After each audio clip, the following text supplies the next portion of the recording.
নমস্কাৰ, স্বাগতম জনাইছোঁ আপোনালোকক মোৰ ইউটিউব চেনেল অৰূপছ ব্লগলৈ।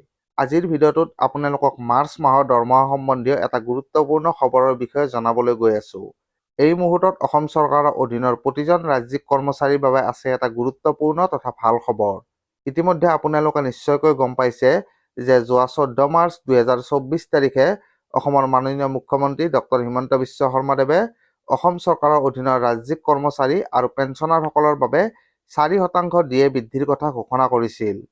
ইয়াৰ পূৰ্বে কিছুদিন আগতে কেন্দ্ৰীয় চৰকাৰৰ অধীনৰ কৰ্মচাৰী আৰু পেঞ্চনাৰসকলৰ বাবে 4% ডিএ অথবা ডিআৰ বৃদ্ধিৰ কথা ঘোষণা কৰিছিল। প্ৰতিবাৰৰ দৰে এইবাৰো অসম চৰকাৰে কেন্দ্ৰীয় চৰকাৰৰ সমাহাৰত ডিএ বৃদ্ধিৰ কথা ঘোষণা কৰে।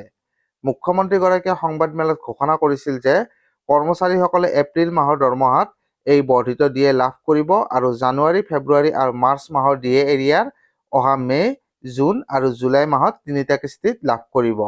কিন্তু যোৱাকালি অসম চৰকাৰৰ বিত্ত বিভাগৰ ফালৰ পৰা 4% ডিএ বৃদ্ধিৰ অফিচ মেমৰেণ্ডাম প্ৰকাশ কৰা হৈছে আৰু এই মেমৰেণ্ডামখনে ৰাজ্যিক কৰ্মচাৰীসকলৰ কাৰণে আগতীয়াকৈ সুখবৰ লৈ আহিছে।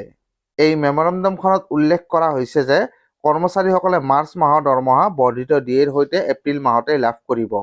লগতে জানুৱাৰী আৰু ফেব্ৰুৱাৰী মাহৰহে এৰিয়াৰ পৰৱৰ্তী সময়ত কৰ্মচাৰীসকলে লাভ কৰিব, যিহেতু মাৰ্চ মাহৰ দৰমহা বৰ্ধিত ডিএৰ হাৰত লাভ কৰিব। এয়া নিশ্চয়কৈ ৰাজ্যিক কৰ্মচাৰীসকলৰ কাৰণে এটা অতি ভাল খবৰ। মুখ্যমন্ত্ৰী ডক্টৰ হিমন্ত বিশ্ব শৰ্মাই যদিওবা কৰ্মচাৰীসকলে এই বৰ্ধিত ডিএ এপ্ৰিলৰ দৰমহাত লাভ কৰিব বুলি আৰু লগতে জানুৱাৰী, ফেব্ৰুৱাৰী আৰু মাৰ্চ 3 মাহৰ এৰিয়াৰৰ কথা উল্লেখ কৰিছিল, কিন্তু বিত্ত বিভাগৰ এই মেমৰেণ্ডামখন প্ৰকাশ পোৱাৰ পিছত আমি নিশ্চিত হ'ব পাৰোঁ যে কৰ্মচাৰীসকলে এই বৰ্ধিত ডিএ মাৰ্চ মাহৰ দৰমহাতেই লাভ কৰিব আৰু মাত্ৰ 2 মাহৰহে এৰিয়াৰ লাভ কৰিব। এয়া নিশ্চয়কৈ ৰাজ্যিক কৰ্মচাৰীসকলৰ কাৰণে এটা অতি ভাল খবৰ। ৰাজ্যিক কৰ্মচাৰীসকলৰ দৰমহা বৃদ্ধি হ'বলৈ গৈ আছে আৰু মাৰ্চ মাহৰ দৰমহাৰ পৰাই ৰাজ্যিক কৰ্মচাৰীসকলৰ দৰমহা বৃদ্ধি হোৱাটো নিশ্চিত।